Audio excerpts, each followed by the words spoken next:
আসসালামু আলাইকুম সম্মানিত চাষি ভাইরা, এটি হচ্ছে আমাদের পুরনো শশা প্রজেক্ট। মাছাগুলো কিন্তু আজকে ভেঙে ফেলতেছি।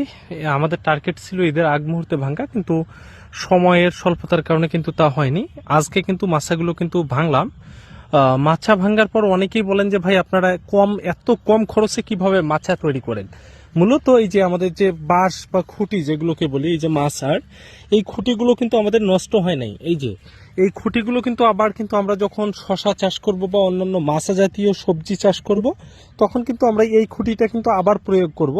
এই খুঁটিগুলো কিন্তু আমাদের আরও কিন্তু 2-3টা মাছায় কিন্তু প্রয়োগ করা যাবে। আর এখানে আমি যদি আরও একটা জিনিস আপনাদেরকে দেখাই, সেটা হচ্ছে যে আমাদের এই যে কট যে সুতাটা আছে, এই যে মাছা ব্যবহার করার জন্য যে আমরা কট সুতাটা ব্যবহার করি, এই কট সুতাটা হচ্ছে আমাদের কিন্তু মানে এগুলো যে কতদিন পর্যন্ত লাস্টিং করে এটা কিন্তু বলে বোঝানো যায় না। এই যে দেখেন, এগুলো কিন্তু মানে অত্যন্ত সুন্দর আছে, এগুলো কিন্তু ভালোই একটা লাস্টিং করে। যার কারণে মানে আমাদের সব কিছুই দেখা যায় যে মানে থেকে যায়, যার কারণে কিন্তু মানে খরচটা খুব কম হয়। আর যদি দেখাই, সেটা হচ্ছে মালচিং পেপার। এই যে এখানে এটা হচ্ছে মালচিং পেপার, এটা কিন্তু এটাতে আমরা অলরেডি কিন্তু 3টা ফসলের মতো নিয়ে নিছি। এই যে এখন মালচিং পেপারটা সুন্দর করে এগুলো তুলে কিন্তু বেগুন অথবা মরিচ এভাবে কিন্তু চাষ করবে এই মালচিং পেপারগুলোতে।